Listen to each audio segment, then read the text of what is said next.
Hi, Pickleballers and PickleTechie community. All right, today is a very special one because it's very unique. As you can see, you don't see a pickleball court behind us, but you see mountains and trees and house. But you might hear some pickleball dinks and drives in a bit, but this is a unique situation. We are in Baguio. Well, not really. Technically La Trinidad, but yeah, technically, close, yeah, very close. We're somewhat close to Baguio City, but I have a very special guest. He represents BP2. Yep. Go ahead. Do your introduction. Okay. All right. Well, thank you, PickleTechie, for having me on. My name is Coach Nico. So I'm the director of BP2. We're a nonprofit organization that teaches players how to perform better and play better, but we also are a ministry, so we also go on the spiritual side of things. We've been operational since 2016. We originally were a baseball-only organization. Okay. 2021, because of the pandemic, we got into pickleball. So it started completely as grassroots, using a wooden paddle and playing on rough cement, chalking the lines, like all of that. But where it all began, Yeah, where it all began, super backyard style pickleball, and then that was September of 2021. Now here in 2025, we organize tournaments around the country. We do clinics. We do a lot of nonprofit work as well, where we go in and teach companies, schools a lot, sometimes nonprofits and orphanages how to play pickleball, and try to promote the sport with that type of setup. Whoa, that's very. I'll be honest, guys. I didn't even know this before talking to Nico here. That's amazing. My vision and my goal in pickleball is, of course, promoting it in Southeast Asia, helping it grow, getting some visibility, because let's face it, in the United States, it's already growing. It's hitting heights that we've never seen before in any other sports. The hype is there, the investment is there. Right. But I'm more interested in the global development of it, how pickleball is uniquely developing through community. Right. And what you're trying to do, in my opinion, is very focused on that community aspect in a plus type of way. When I say plus, right, it's not just like the physical aspect of it, but also the spiritual aspect of it. So that's amazing. But before anything else, before we dive into BP2 and your organization and what you do, tell people your sporting background, what you do, and any other things that you could share. Okay, cool. Yeah, so I was a baseball player before. So, I see. That was my background sport. Played up until high school. Was gonna potentially play for college, but I destroyed my knee. And it was a career-ending injury. So that's how I ended up getting here to the Philippines. Again, we did baseball for 4 years. That's why you see me drive so much. It transitions well, a batter's swing to pickleball, hand-eye coordination as well. So that's my background. And then in terms of BP2, the real thought, going back to what you were just sharing a minute ago, was how do we help the communities all over the Philippines? How do we help them with baseball? And then we apply that same process, that same principle with pickleball. How can we go in, teach them, train them, equip them, and then donate to them the equipment that they can use to at least get their boots on the ground started with the sport. And so that's just been our passion and our goal ever since. And so again, in 2021, that's when we started doing pickleball, same concept, same principle, going and teaching communities how to play pickleball. Coaching background kind of was from 2016 to 2020. Because of my career-ending injury, I thought actually that I would never play baseball again. No sport. It was ACL, MCL, meniscus. So it's holy triad. Like, you just completely get destroyed, and there's no way to get back. So I thought I wouldn't be coaching anymore, but there was an opportunity that came here, and God had other plans for my life. And then with BP2, basically now we're solely pickleball.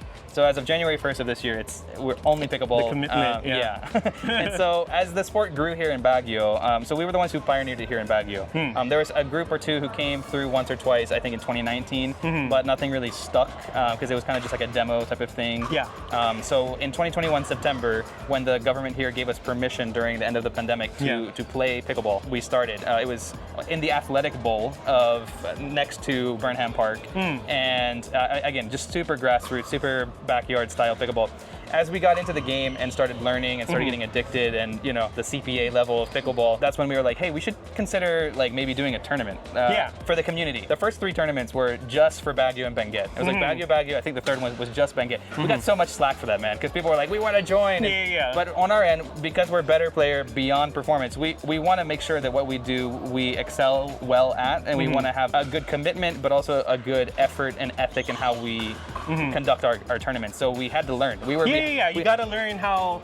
It's like the crawl, walk, and run type of strategy. Exactly. Yeah. And we were behind. 2021 for Baguio, we were behind in the game. Like Manila was already a couple years ahead of us. Pangasinan was a couple years ahead of us. So and then Davao, I heard Davao was way ahead of everyone else because they started even way before the pandemic, right? Yeah, and also Cebu. Cebu was also pre-pandemic. Eventually, the growth of the tournaments and the sport got to a point where it was like, hey, why don't we consider opening this up to Luzon? Yeah. So we did. 001 was our first tournament, and then 002 was our second tournament, and we just kept going. 003, 4. So 4 was Luzon-wide, 5 was Metro Manila, 6 was here again at this facility, Norson Gym, for Benguet Baguio. 007 was also here, and PBTS, another court, an outdoor court. That's our home court here in Baguio. Basically, we just continue to grow and grow with these tournaments, but also the players here in Baguio. The background story also to some of the growth here in Baguio with pickleball players is the tennis court that used to be for decades was renovated, and then they decided to build an entire new facility, which will be open soon. So that's exciting for tennis. But sakto, when that happened, none of the tennis players had a place to play. So here comes pickleball, and here comes like this, weird sport where you're smacking a plastic wiffle ball, for many people. And so that was a cool thing to see. So around beginning of 2022, mid 2022, a lot of the tennis community here in Baguio and Benguet also got into the game. And so we've just seen waves. We've seen waves of people who come into the game, and yeah, it's been a blast. It's not easy. There's a lot of behind the scenes background stuff that goes on, but it's been fun. But yeah, going into that, you mentioned tennis players playing pickleball, right? I think it's only been in the Philippines that I see tennis players playing pickleball and simultaneously. Well, what I mean by that is maybe Monday they play tennis, or even in the morning they play tennis, and at night when it rains, they play pickleball. Right. So I find that very unique. In our area in Tarlac, that's the Bautista family. They're actually here. Okay. Cool. Playing, and I'm hearing that here it's the same. Like they're more welcoming. Yes. Because in the United States, there's like a massive divide of like tennis and pickleball. Yeah, tennis versus pickleball. Tennis versus pickleball. Of course, there are those exemptions who will still play ball and will entertain pickleball. Yeah. But what's your perception there? What do you think? What makes Filipinos more welcoming, or specifically Filipino tennis players? Okay, yeah. Well, I can speak at least for the community here in Baguio. The community here of tennis players in Baguio are extremely open, extremely welcoming, extremely hospitable. They're the people who would say, hey, you want to try? And they're going to teach you how to play tennis. At base, the community here, the Baguio and Benguet tennis players are just a great community of players, as is. Yeah. And then when the courts weren't available to play on, or there were some here in La Trinidad, but it was like, you'd have to commute an hour to an hour and a half just to get, so it wasn't worth it. So when they transitioned to pickleball, first off, there was nothing else that they could do. Yeah. But secondly, I think because of that community vibe that they already had coming from tennis, it was a very easy transition for them to get onto the court, and okay, I have to adjust some technique. I can't just kill every shot. I've got to learn how to dink. The soft game. The soft game, exactly. Like, wait, what is this thing called the non-volley zone? Yeah. I can't serve in volley, you know, like that type of stuff. But what we tell tennis players often is if you just can learn the rules of pickleball, it's very easy then to play pickleball. Of course, for some, it takes a little bit longer for the dinking and stuff. And the really cool thing, too, actually, about the Baguio Benguet Tennis Club, the majority of the players in the first year that they came in and started playing pickleball, mainly older tennis players, not too many young tennis players. So that was pretty unique because mostly here in Asia, especially here in the Philippines, the sport, I would say at this point, is dominated mostly by younger players, younger generation. Whereas in the States, it for the longest time was dominated by the older generation. Right. I think it was an already existing, well established and well community-wise hospitable player group here in Baguio. You being one of the pioneers here in Baguio, what was the biggest hurdle that you needed to overcome to establish? The player there's base? A lot. There's a lot, but I'll keep it short because there's a lot of people also see you succeed in pickleball, and they want to drag you down. So they'll do everything they can to do that. But first off, it's like your why. Why are you doing this? Secondly, the passion or the drive to promote the sport, to show up every day, whether there's 4 people, one person, or 40, 45, 50 people like we have today.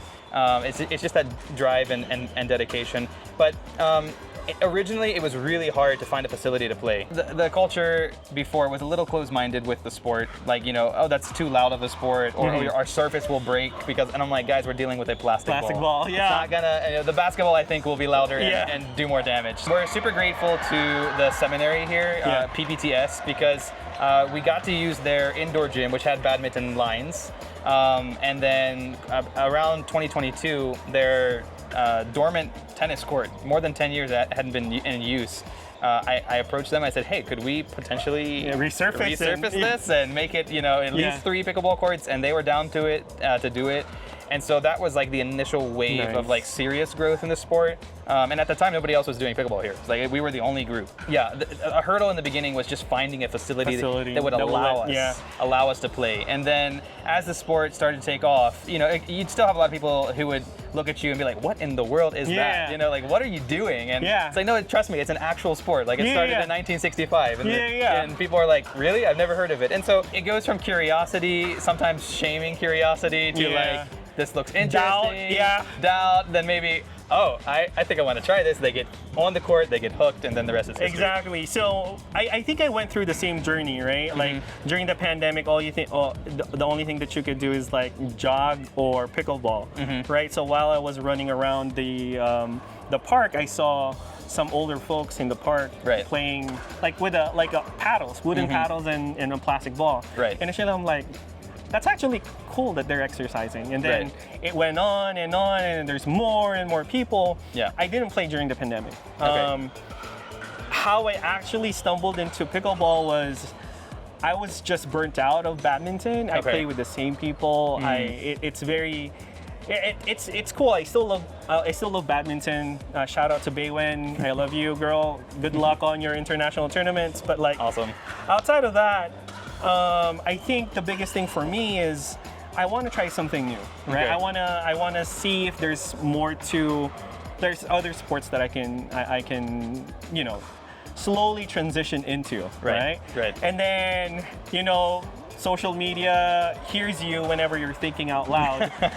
I hop on YouTube. First thing that I see is Novak Djokovic talking about why pickleball and padel will outgrow tennis. Interesting. Yeah. Interesting. Why ex-tennis pros are invested into pickleball. Right. And again, not shaming tennis. I love the tennis community. When I heard one of the greatest, if not the greatest, men's player say that, I'm like, I gotta check this out. This is interesting, right? I gotta check this out. Right. Padel is like in Mexico, but like pickleball is in all over Southern California. So that's when I got started. I got curious, and I think I went through the same journey, right? I doubted it. I'm like, it's for old people.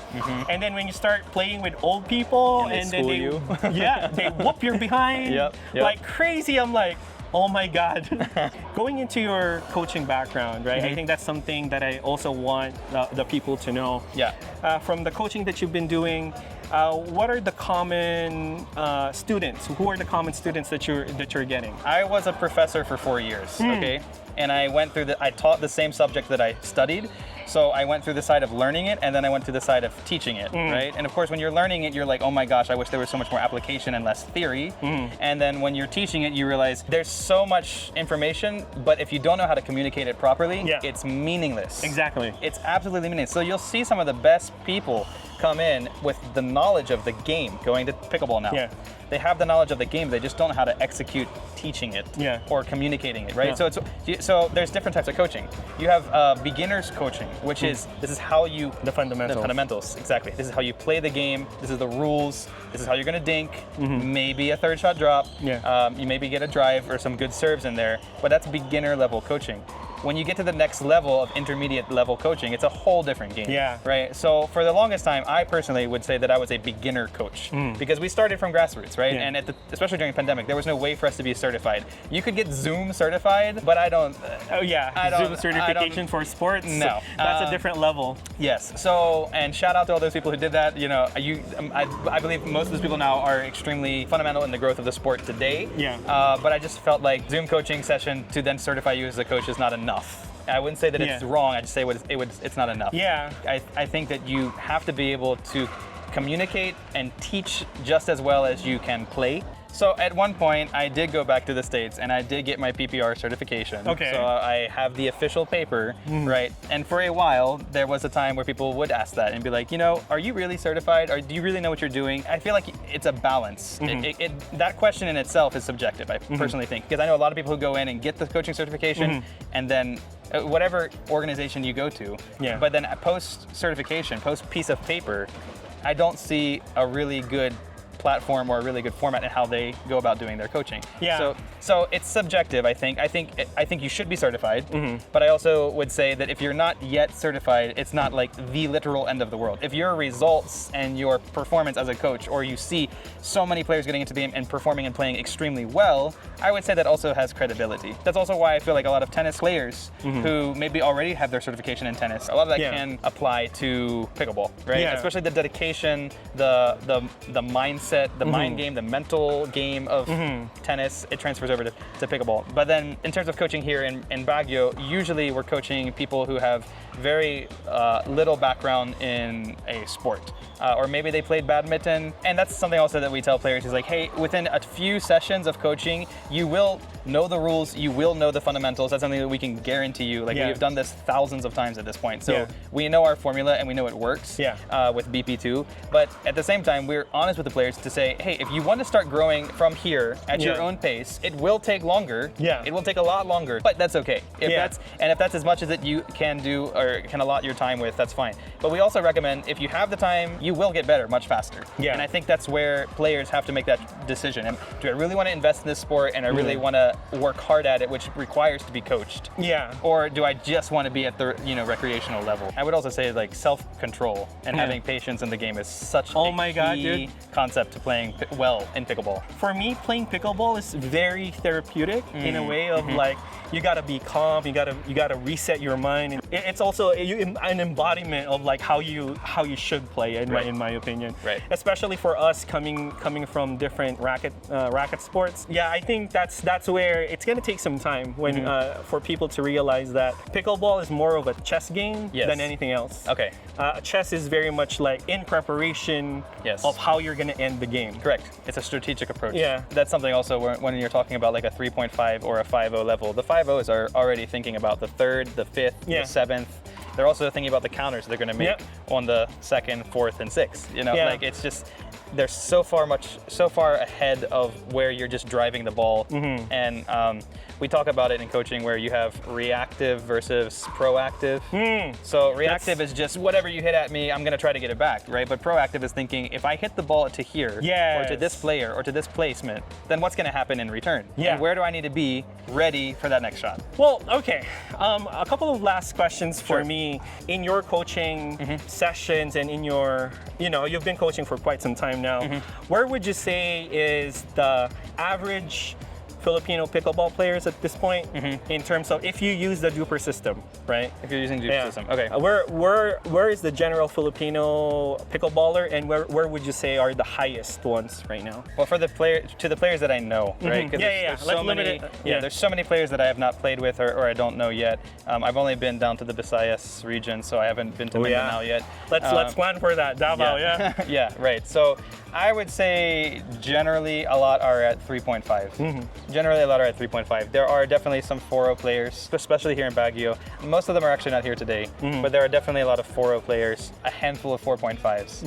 In general, in Manila, with the players that I play with, I would say like 3.5, 4.0 is usually the a solid number rating system. I also think that you really have to play outside of the community that you play with on a regular basis. 100%. And you do need to compete in multiple tournaments. And if you go international and you do compete in other countries, you're going to get a lot more accurate of a rating than if you're just playing with the same 20 people every time. Because you can build yourself a really high DUPR rating by just playing with the same people. And the thing with this, right, and I don't know if you agree with this, the reason why we're doing this, at least for me, the reason why I'm doing this, building content in pickleball here in the Philippines and in Southeast Asia, is I want to promote the sport. I don't want the Philippines to be late in this sport because, again, there's no height requirement. But again, I think in pickleball, the Philippines definitely has a chance to compete internationally. unfortunately. Yeah. And my encouragement to the community here is like, do not hesitate in playing DUPR, increasing your DUPR or challenging yourself in increasing that, right? And I would also say too that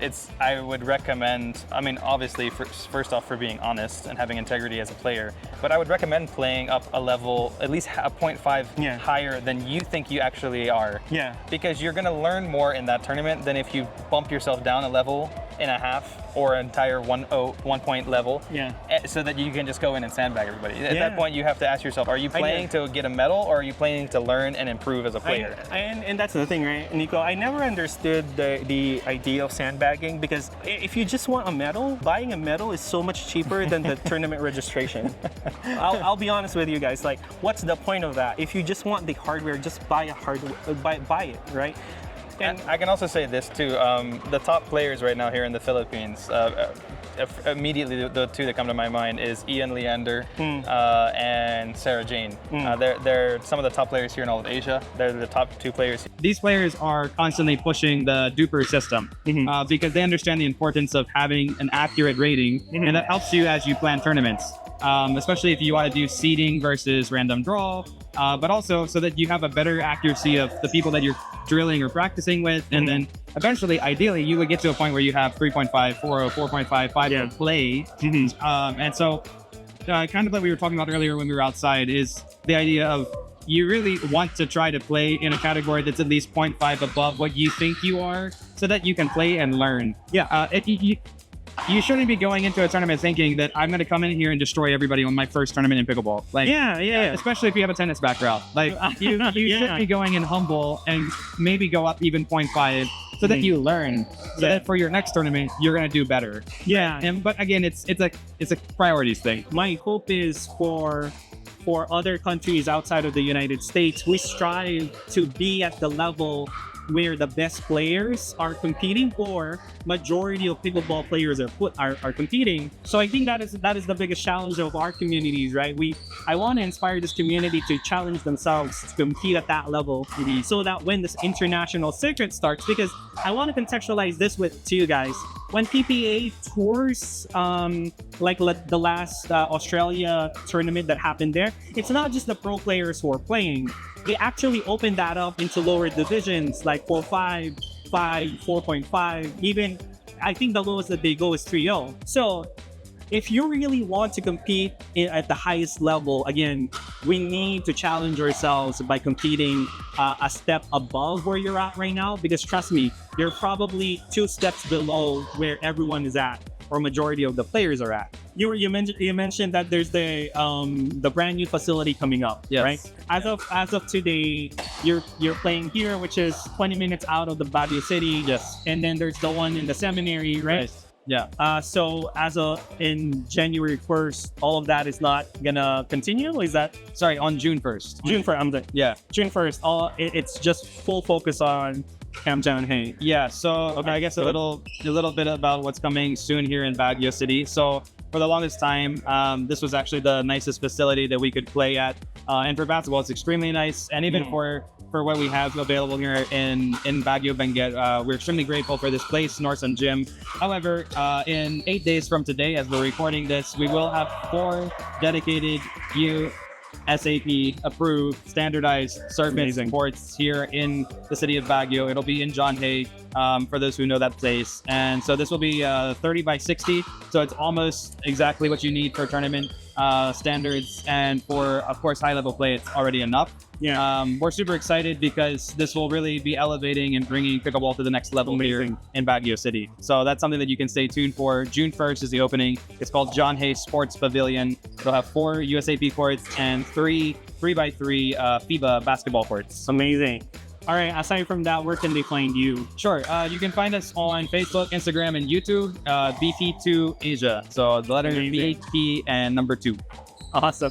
So I guess that's it. Do you have anything else that you want to promote, plug in, and anything else that they want to check out? Maybe coaching? Sure. Yeah. Well, actually, we have a national tournament. It'll be our second national tournament to date, coming up this July 16 to 18. July. Okay. So it's open categories and advanced categories, and then we have one non-gender intermediate category. But the push primarily is for the 4.0 and 5.0 players. Nice. Hopefully, some of the PickleTechie players can be here and participate there. So I'm going to do my best to invite them. That'd be awesome. They should be in a break during that time. Cool. But yeah, that is it, everyone. Again, you'll probably catch Nico in a lot of other content out there. Follow his channels, and yeah, we'll catch you in the courts. Catch you guys later. Thank you.